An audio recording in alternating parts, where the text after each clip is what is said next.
All right, some of you may remember me, some of you don't. Who am I?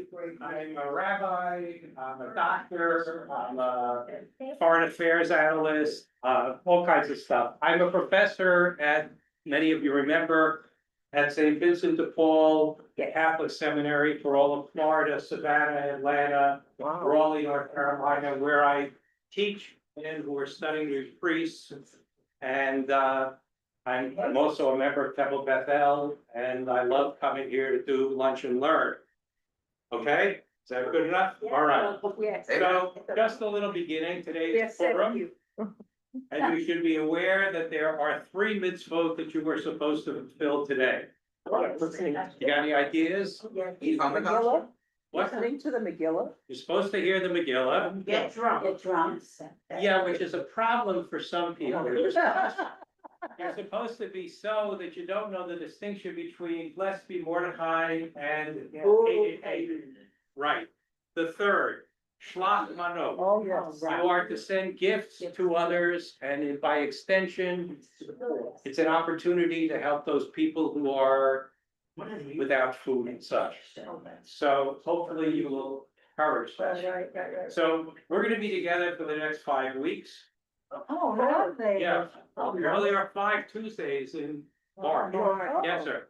Given that many of us can't drink on a Tuesday, can we supplement that by eating a bunch of hamantash? We do whatever you like. We do just have a good conversation. All right, so this is the overview of what we're gonna be looking at over the next 5 weeks. Okay, can you read it? Yes. Okay. It's a lot of stuff, but it's all about history and its impact on identity and the way in which we interpret the experiences that we've been through as a people. I believe it's incredibly important for us to have a historical perspective on who and what we are in order to understand how we got into the mess we're in today, or to figure out what we need to do to reinforce it. So here we go. Well, the guys did this work. Wow. Okay. That's quite a journey. Oh, well, here we go. That's quite a journey. This is If your clicker's not working, Larry, use your left, right arrows. I'm trying to, and that's not working either. So what do you suggest? We'll be here in a minute. Pointing at something different and seeing if that helps. No, that's not the answer. I can't even escape out of the PowerPoint. You can hold up. All right. Well, this will be fun. Hi, nice to see you again. You think things work? He's coming. You remember? He's coming. Thinking about, He'll be here in 2 minutes. remember Murphy? Whatever. Yeah. And you know what the Schwartz law is? Oh, well. Murphy was an optimist. Murphy was an optimist.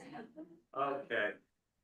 I don't know why this isn't working, but our numerals will come, maybe fix it for us. How annoying. Okay. We're gonna begin by taking a look at the Middle Ages and trying to understand what was the concepts that were operative during the Middle Ages and how they both impacted Jewish identity, controlled it, and defined it. But I can't even escape out of this. I don't. Okay. You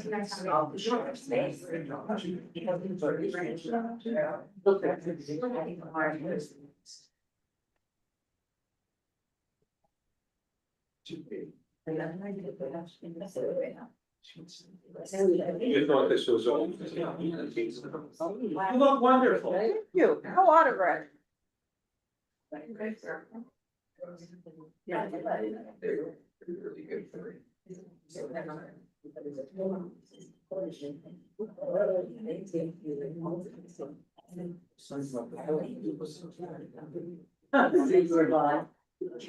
Okay, let me talk for a little bit while he's trying to put that together, because I want to not waste time.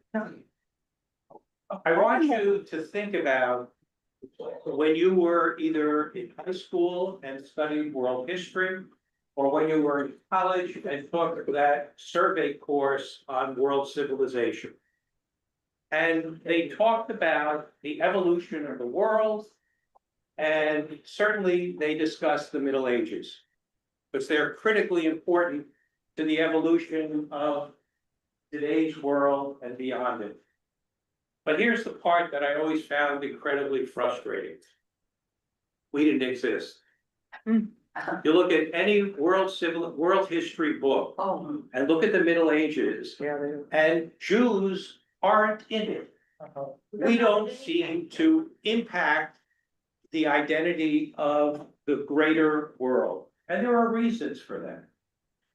800 years ago, when we could say that the Middle Ages started coming into flux.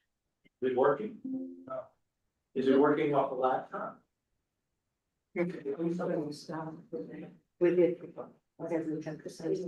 PowerPoint's on your flash drive, isn't it? This is the flash drive, this works, this. Yeah. That's it. That's it. It's not plugged in, so. Okay, so just use the I arrow. will. Okay, all right. I'm just gonna have to push buttons, okay. So, when we talk about the Middle Ages or the late medieval period, we're talking about European history from the 1300s to the 1500s. It was a time that was incredibly transformative for Western Europe. And we just happen to be ancillary to it. What we always have to remember as we are discussing this, and it's even more prevalent today, is how we have been perceived by our neighbors. A lot of what we are dealing with today is the residual of anti-Judaism within Christianity. Christianity begins, and we've had some conversation about this over the years, coming out of Judaism with a perception that Judaism had now come to an end. It was finished, it had been replaced. I'll give you the Kotak 5-point early Christian perception of the world and religion. God chose the Jewish people. This is from the Christian perspective, not ours. God gave the Jewish people Jesus. The Jewish people rejected, killed, whatever you like, Jesus. God has rejected the Jews. Those who accept Jesus are the new Israel, the new covenant, the new chosen people. And that is the backdrop in the most simplistic forms of early Christian perception. Now, why? Because the assumption was that Judaism was over, that it had been completed and finished by this other faith. The fact that Jews continued to exist was an enormous embarrassment and affront to the theology and beliefs of the Christian community. As a result, Jews became demonized. We were the Antichrist, we were the devil incarnate. And what did that require? We needed to be converted to or annihilated. Simple choices. But that is the backdrop to how we come to the Middle Ages, and in some ways, how we come to the situation today with this enormous explosion of anti-Semitism in our world. Okay.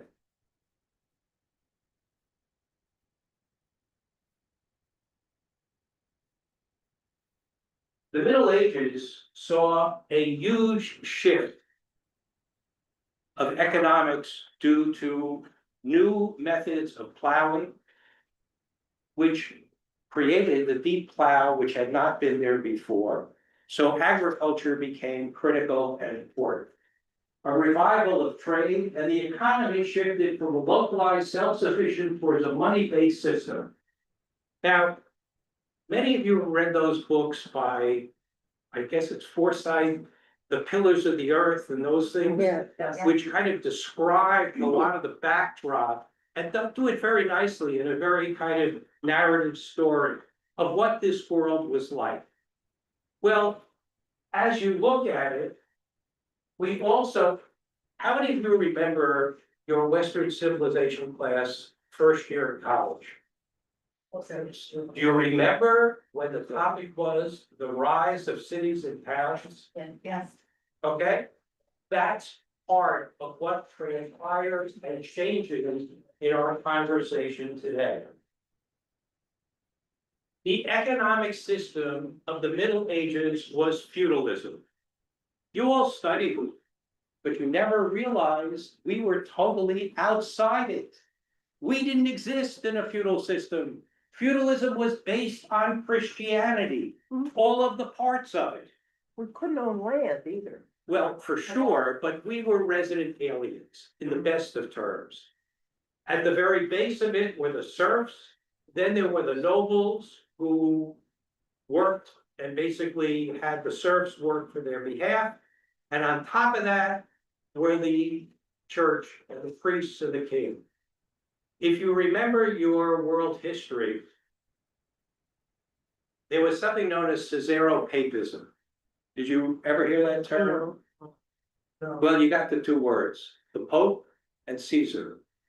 When Constantine adopts Christianity in 315, the blending of that ultimately becomes the basis for what came to be known as the Holy Roman Empire. And I would bet that every one of your history professors said the following line to you.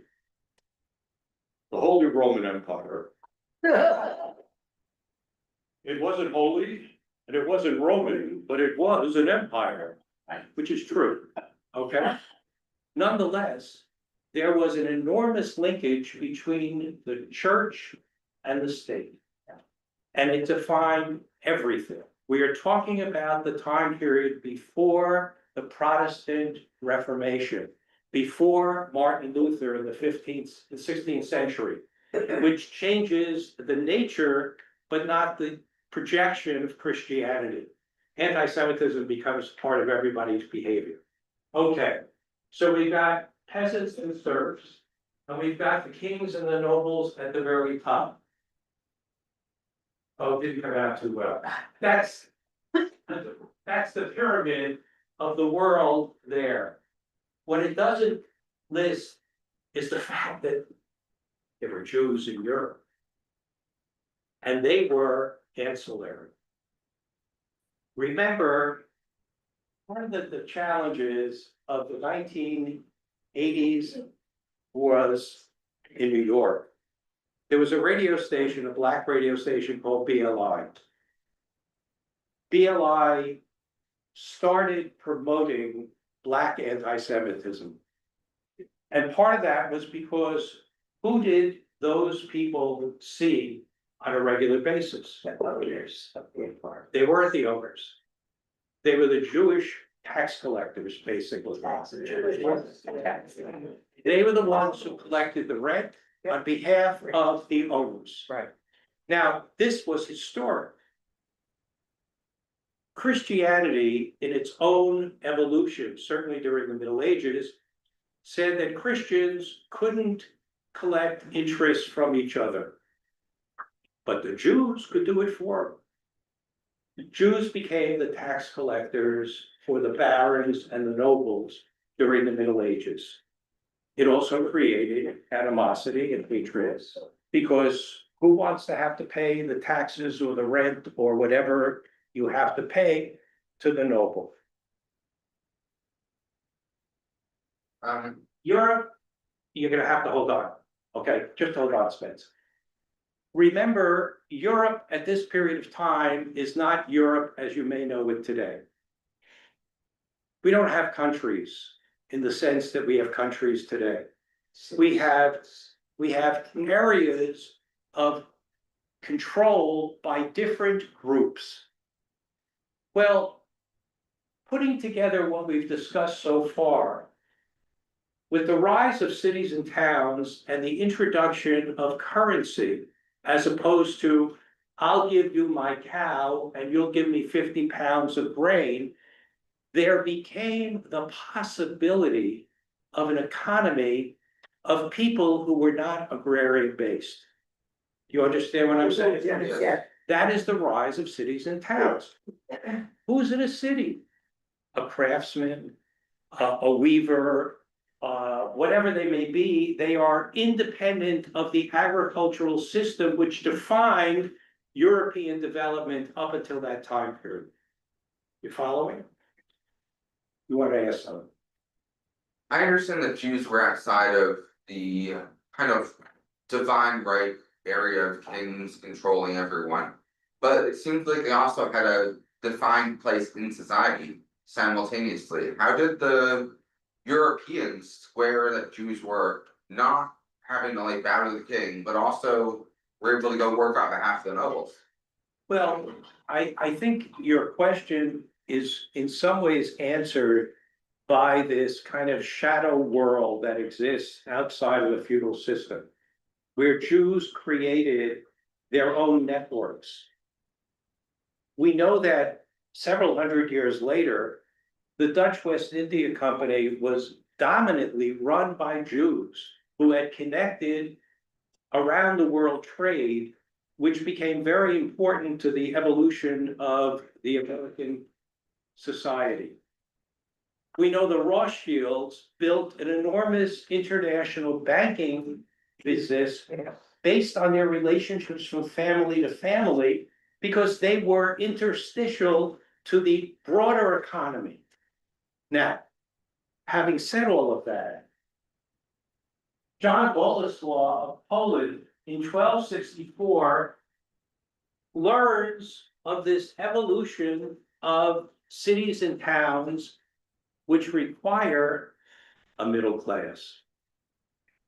People who are the merchants, people who are the lenders, people who are the creators outside of the normity of economic feudalism. So Boleslaw says, I gotta get me some Jews. I want Jews who are natural to this experience. In many ways, we have to realize that the Jewish world was part of the embryonic development of capitalism. Okay? Because there was no capitalism during feudalism, it didn't exist. You were a slave, even though they called you a servant, okay? But you were Christian, therefore you could be part of the system. There were no Jewish landowners, as you said, because you weren't permitted into the system. Boleslaw wants to find the Jews, and he wants them, and you can see this, I think, they could read and write, highly educated, as to be literate, and they were excellent bankers, accountants, administrators who knew how to keep the economy healthy.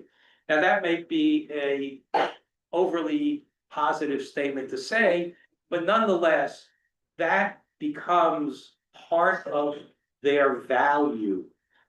So Boleslaw contacts one of the duchies in Germany and in a very crass way says, I want to buy 500 Jews. Can you send me 500 Jews?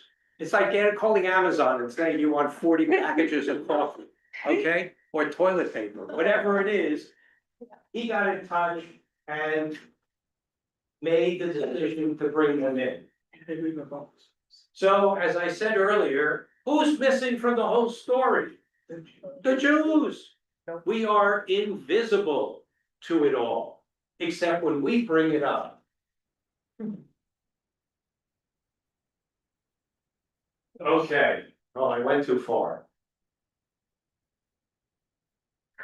Boleslaw creates an agreement with these Jews. Now, I don't know if you can read this, but let me read to you what it said. The testimony of the Christian law may not be admitted in a matter which concerns the money or property of a Jew. In every such instance, there must be the testimony of both a Christian and a Jew. If a Christian injures a Jew in any which way, the accused shall pay a fine to the royal treasury. Do you realize how remarkable that is? Mhm.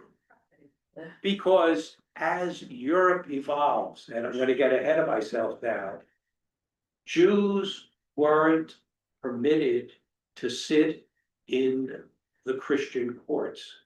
They had no standing in Christian courts. That is when Jews, after what happens in Venice. Remember what happens in Venice? Okay.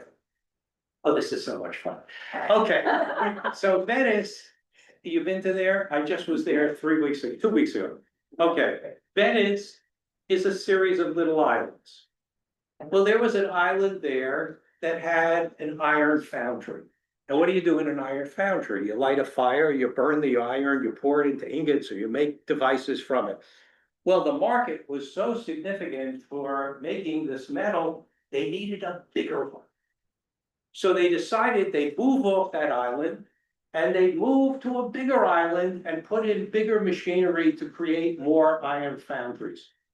Do you have any idea what an iron foundry is called in Italian? General. Yes, That was the first step. that is the origin of what becomes, because the Doge then says, we got all these Jews living here. Why don't we all throw them on that island that used to be where the foundry was, and we create the ghetto, which becomes this great idea. Let's do it in Italy. Let's do it in Germany. Let's do it in France.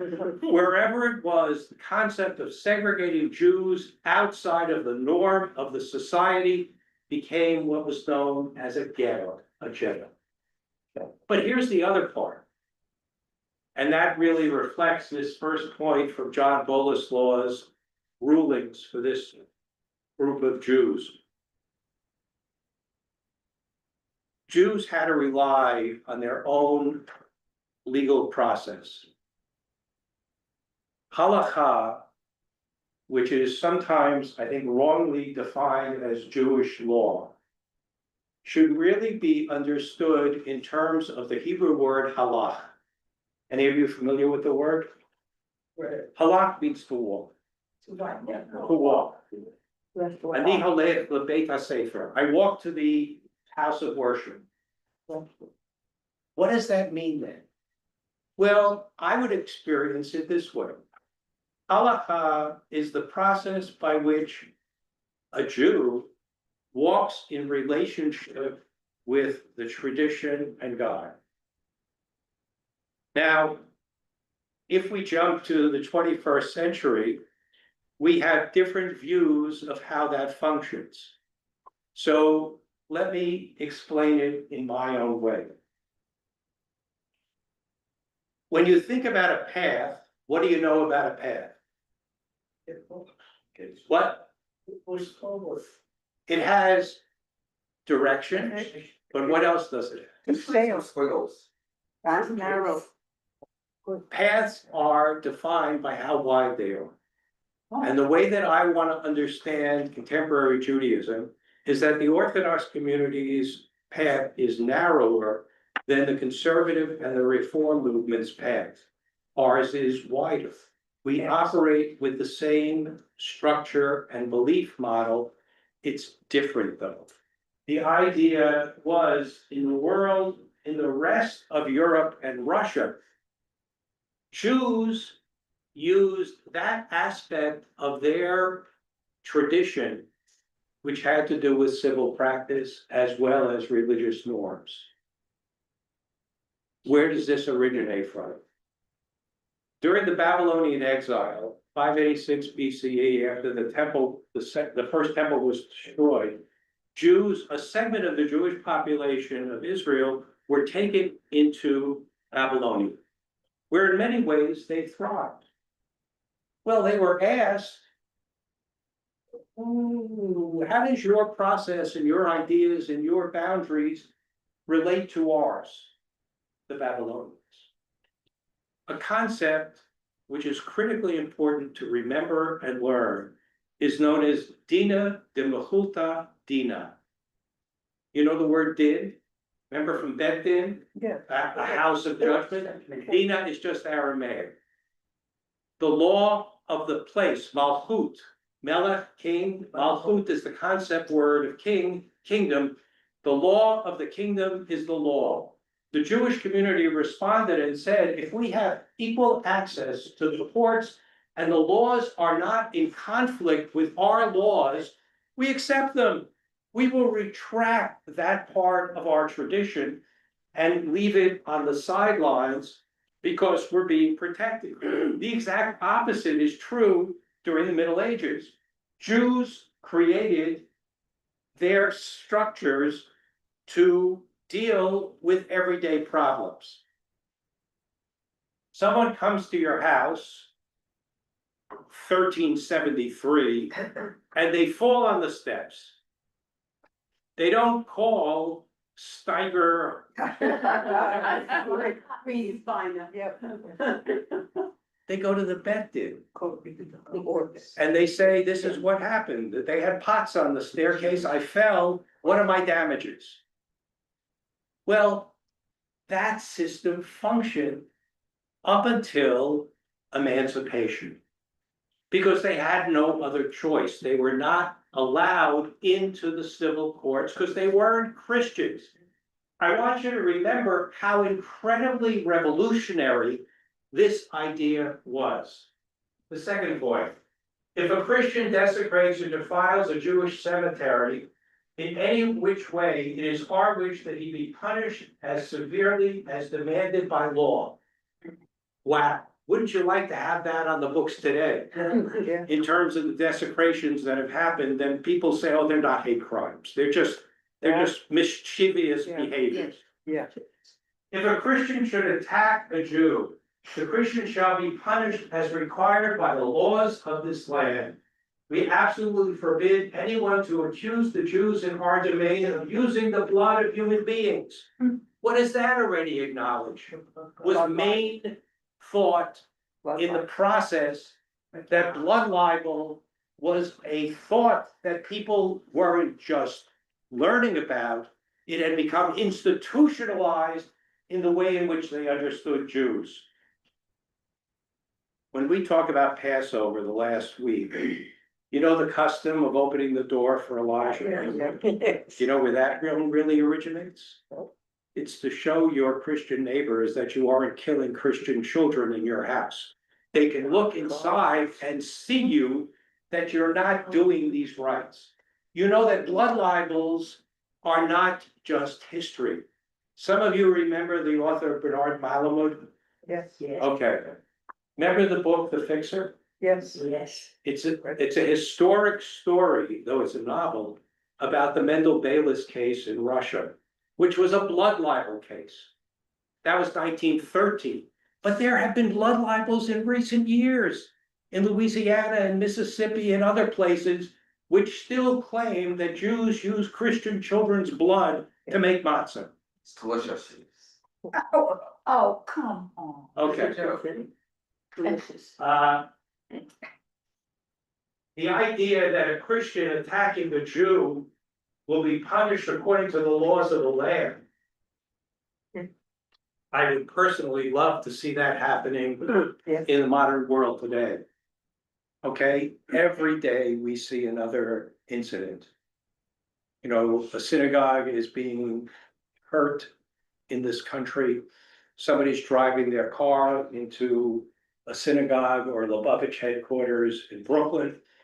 Much as I don't like Lubavitch, I'm not happy with them being attacked either, though I really would like part of their money. Think about who funds them. It's guys like you, okay? That group is maybe 75 people international, 75,000 internationally. 15, 20,000 in Brooklyn, 15, 20,000 in Kfar Chabad in Israel, and the rest of them are scattered around the world. My friend Lance Sussman, who's an American Jewish historian, believed years ago that they were raising close to $1 billion a year from good, Reform, conservative, and unaffiliated Jews who they would go and schmeichel like there was no schmeicheling to be done, And the idea was that people gave them authenticity that they didn't give to their own institutions. With the idea, they're the real Jews. They're the ones who really are gonna keep us safe. So I don't wanna be part of it. Yeah, Margaret. Soon then, especially on the college campuses. Well, I'm sure that's where they got money. I was gonna ask about the Jews in Silk Road, where did they enter into this picture? Silk Road. You're talking about the traders. Look, think about the circumstances that motivate people to do what they have to do to survive. Okay, the great myth in Jewish history is when you talk to people about their ancestries coming to the United States, and people will give you this absolutely absurd line, which is, our family was very wealthy in Russia, Yeah. Poland. Nobody wealthy left. Let's get real, okay? People left because they had no other options. They wanted to get rid of the oppression, they wanted an opportunity, and it's almost universal in all the laws of migration that people leave for a better opportunity. Why do people come to the United States? Look, we have friends in Australia who grew up in Scotland. But in Scotland, there was no opportunity for them, there was no jobs, they picked up, they went to Australia. And not everybody can do that.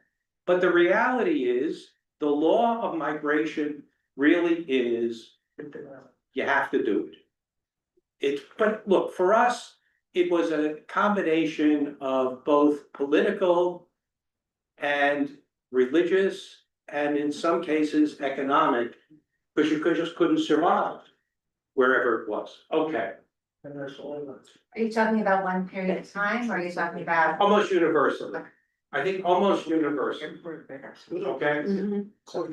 We affirm that if any Jew cried out in the night as a result of violence done to him, and if his Christian neighbors fail to respond to his cries and do not bring the necessary help, they shall be fined. Who wrote that?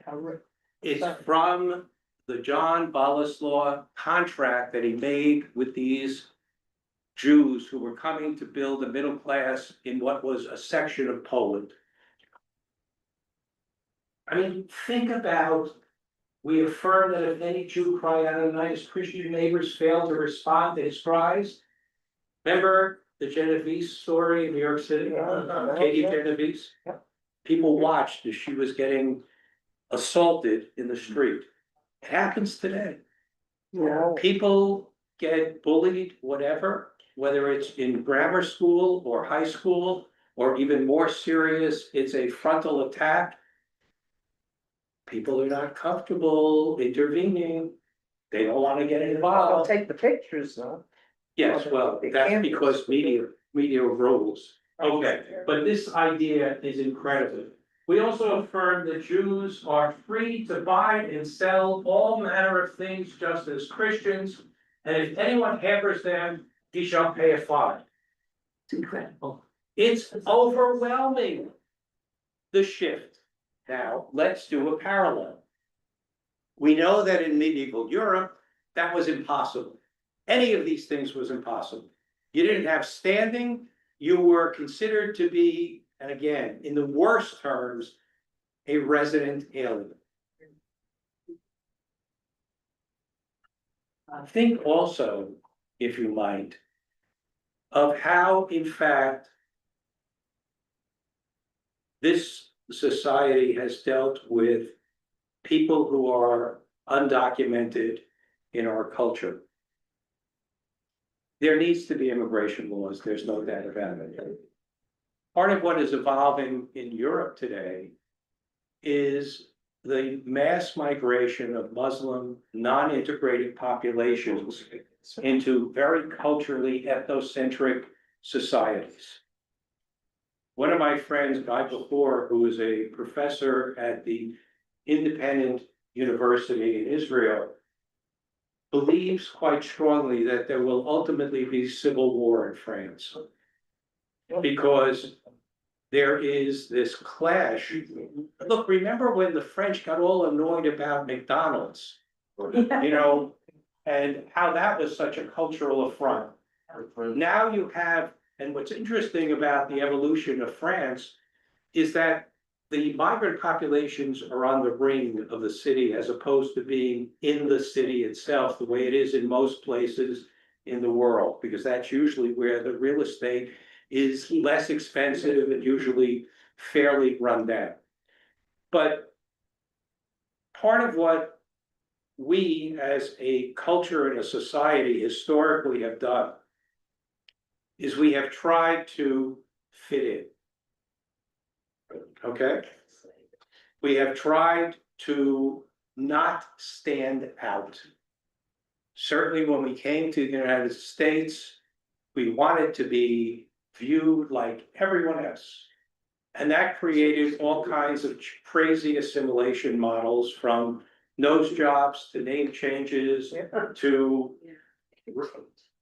kind of denial of history and so on.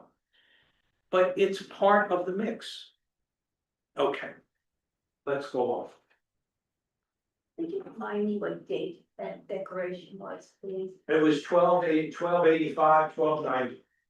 Okay, just a little fun chart on the various places that Jews were expelled from 1012 to 1891.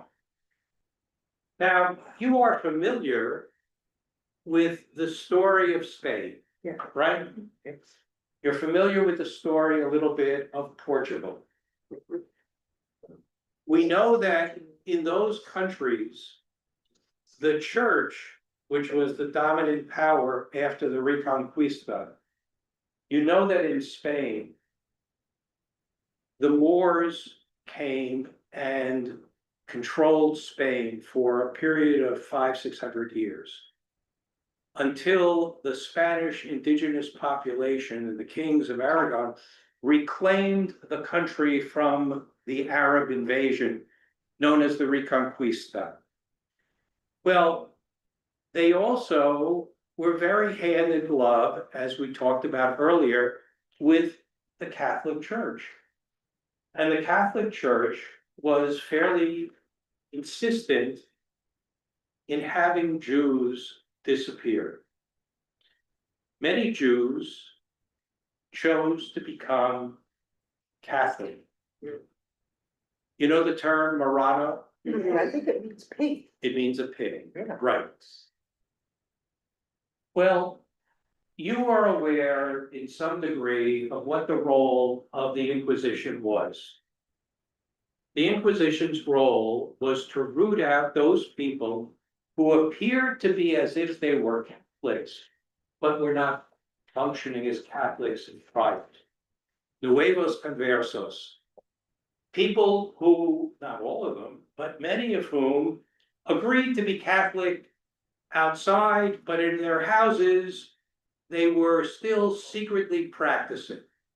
Well, they go to the Inquisition, they get killed, auto de fe, they're done. Well, part of what we're seeing here is that, as well as the economics. Why did Ferdinand throw the Jews out in 1492? Well, because he didn't pay the bills. Jews were active in lending money to the governments of Europe. And unfortunately, rather than take them to small claims court or big claims court when they didn't pay, the easy way was throw them out, get rid of them, or kill them. And this is the story of Europe.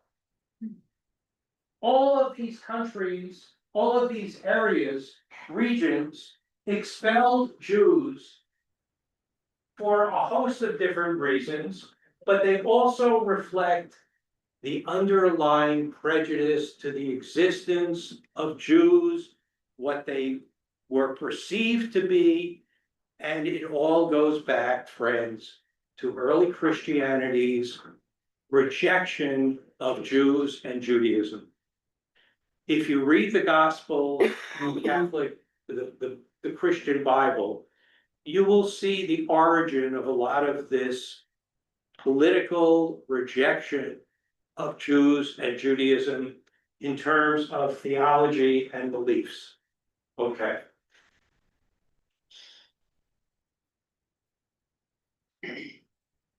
Okay. So here's 1516, the establishment of the ghetto, the foundry in Venice. Jews expelled from Naples. The Grand Duke of Tuscany issues charter to attract Sephardic Jewish merchants from Balkans to Pisa. That's kind of what we saw happening in Poland, in the area of Poland. It's the reverse. What I'm having you take a look at here. 1555, Pope Paul IV issues a bull bringing religious and economic restrictions to the papal lands, requiring all Jews to live in ghettos and restricted economic relations with Christians to the selling of used clothes. Now, I want you to think about Duty Kravitz, the Mordecai Brickler book, where they had a horse-drawn carriage, they sold old clothes. Think about that in parallel to what Jews were permitted to do. But it also shows you how powerful the church was with the government in defining what you could do and what you couldn't do and enforcing it by expelling you at will, which ultimately says you have no rights. Yes, Was there a black market that Jews were involved in? I don't know, probably. Would Jews in the mafia? Yes. You know, let's remember, look, it's so interesting that only 25% of American Jews have ever been to Israel. And many of them have this look of what they think it's like out of the silliness of Hebrew school descriptions of Israel where everybody danced around the fire and had a kumsitz, okay? There are prostitutes in Israel, there are gangs in Israel, there are criminals in Israel. There are, you know, Israel is now a normalized society, whether we like it or not. But anyway, responding to persecutions by Pope Paul IV against the Jews of Ancona, Donna Gracia Mendez leads an unsuccessful economic boycott against the port of Ancona, favoring trade with Pizarro, which has accepted the Jewish refugees. What I want you to get a sense is how dynamic and diverse a lot of this was, but they were consistent themes that continued on during this time period. And dominantly, they weren't good. Okay? Does we settle the Arabs? Sorry? We settled. Oh, it's a town. It's a town in Italy, Pizarro.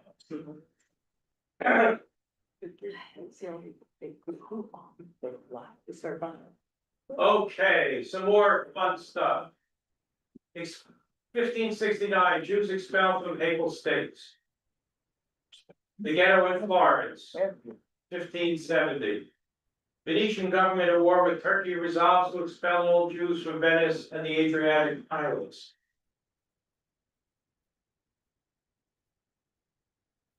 Pope Clement, 1593, expels the Jews living in all the Papal States except Rome. You notice a recurring theme here? It kind of cycles back and forth and back and forth. The end result is very similar. Jews are invited to settle in Leghorn, the main port of Tuscany, where they are granted full religious liberty and civil rights by the Medici family, who want to develop the region into a center of commerce. Do you see a recurring theme? Jews are the precursors of modern capitalism. And we had that role because we were not rooted into what had been the economic system of the times before. We had to make our way. All of you have seen the movies or read the books about new immigrants to the United States who showed up at a port. They picked up 32 containers of bubble gum or whatever it was, and they went into the countryside to sell it. Okay? Headless. Peddlers. And a lot of those peddlers became big industries as time went on. But that was the motivation. I have a very good friend who's a congregant in Rochester. And this is kind of an aside, but it's the same thing. Gary is an investment banker. And he said, I don't want to hire people from Harvard or Yale. I want to hire PhDs, poor, hungry, and determined. Because they are motivated to get the job done. Yeah. Well, in many ways, that is somewhat of a paradigm of Jewish entrepreneurship. If you can't get a job with Ford Motor Company, you find a way to get around it. You built If your you own. can't get into medical school because there are restrictions on it, people became dentists because they could get into dental school.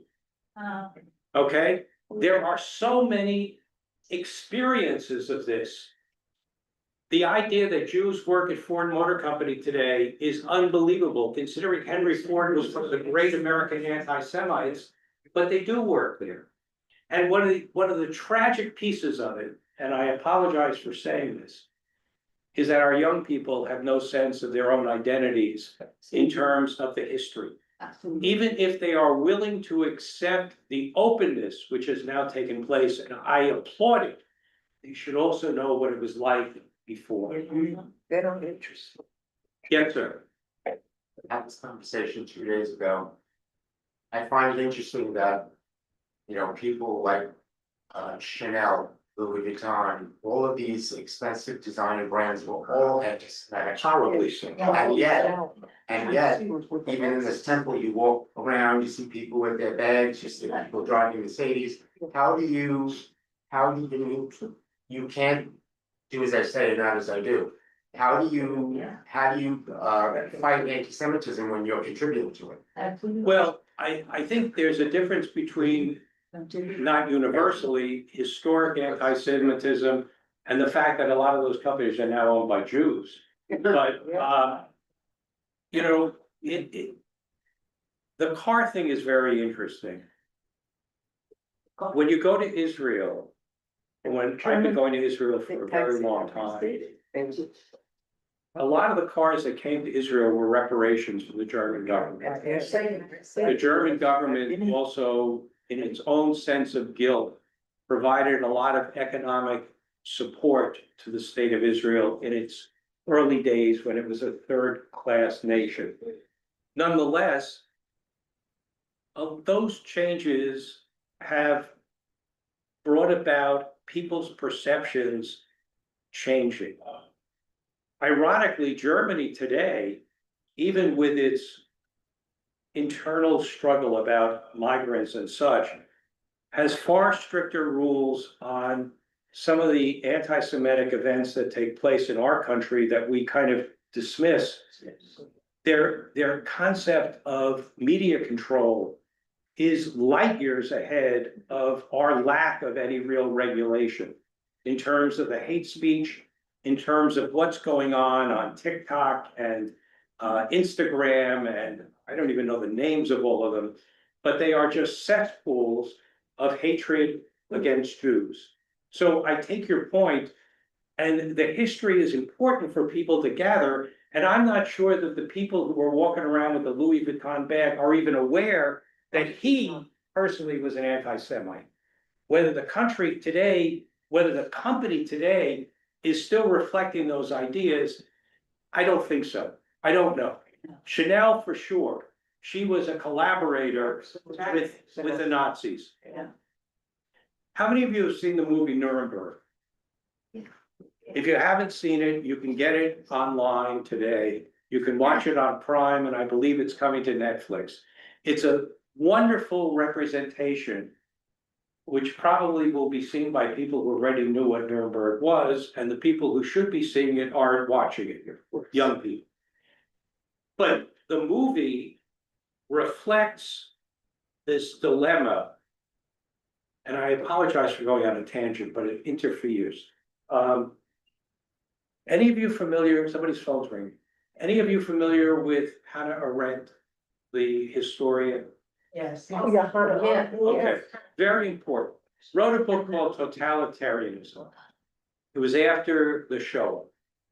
And her thesis was absolutely accurate, which was the Nazis were so pervasive in their behaviors and their institutionalizing of their hatred of Jews and Romani and others that they really dealt with it on such a scale, which we're all in horror about. But her point was that even if they didn't succeed, the world would have no way to comprehend what to do about it.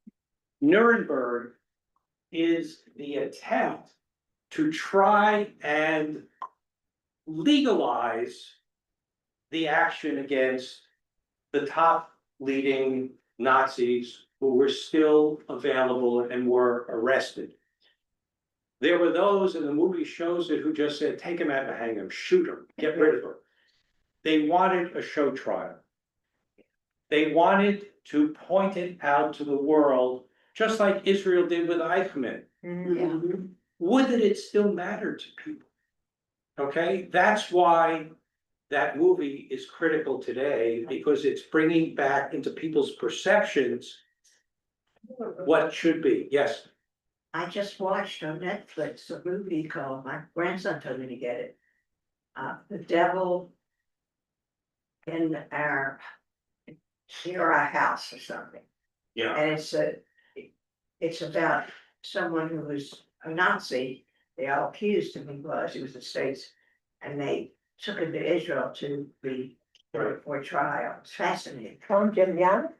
What is it called? About John Demjanjuk? Yeah. Yes. Cleveland. Okay, Let me is go that? on to say, Yes. if I can make, sorry. that's one other statement I'd like to make. Of course, please.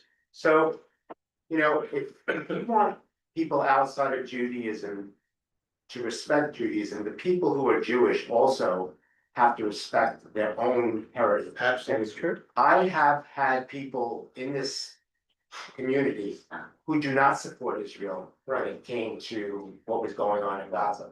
Right. And yet I would see them on Friday night. Oh, yeah. Yet I would see them on Friday night on the board there where we prayed for Israel. Right. I'm tired of the, it looks good to my face, but when you're behind closed doors, it's something else. If you want other people to listen to what you have to say, then you have to walk the walk. I don't disagree with you, and let me just spend a moment on that great disappointment.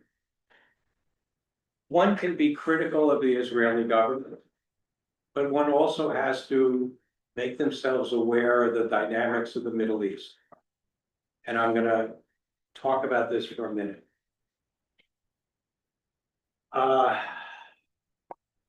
Gaza was a total tragedy, but it had to be done. Okay. And let me explain to you part of the dynamic.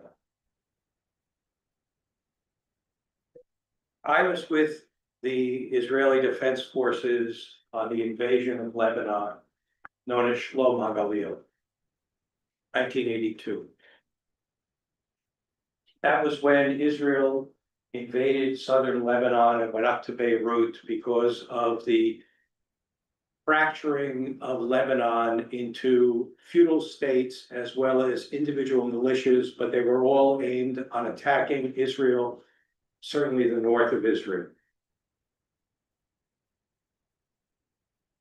I personally saw in a town called Namur, which is about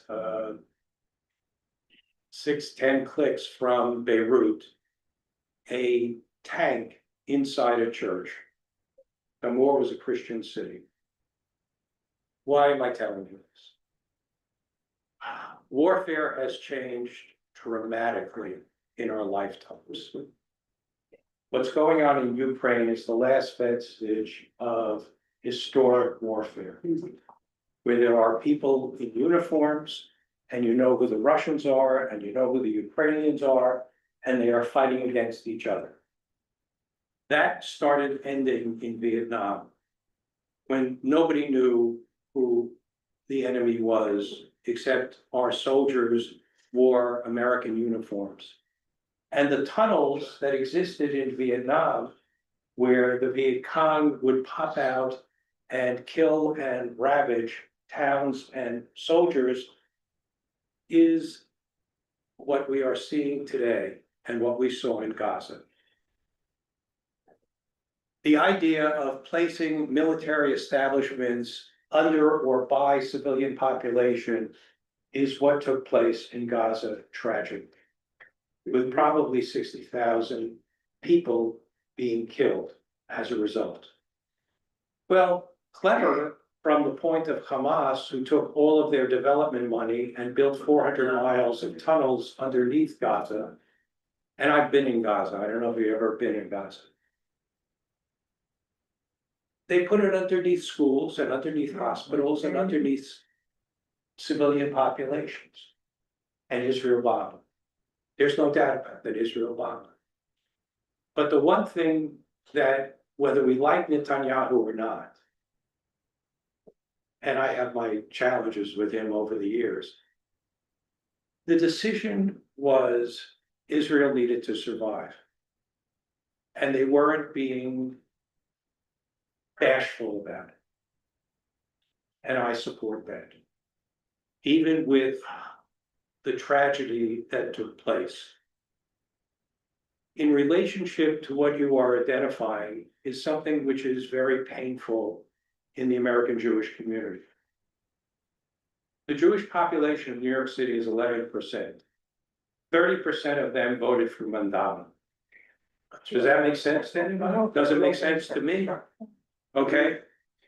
Now, the idea of Jews now becoming violent anti-Zionists is truly offensive to me, but it also requires education. So it's not just demonizing. I think they're wrong, but I think they need to be educated as to the fact that the Middle East is a bad neighborhood. And not only is it a bad neighborhood, but any sense of weakness is exploited in ways that are negative to survival. There are people in Israel who are as offended by what took place in Gaza as some populations here in the United States. What am I trying to get to?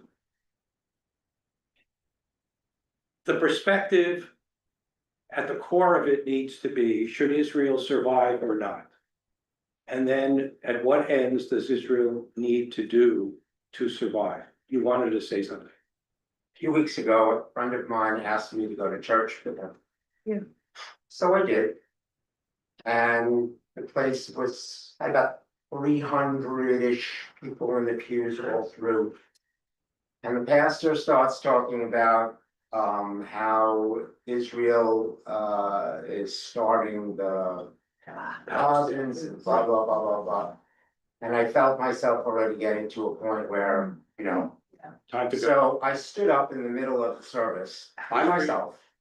And I said, you know, it's interesting how you're blaming Israel for what they haven't done for the Gaza. I said, you haven't mentioned 1,200 people that were murdered to cause all of this.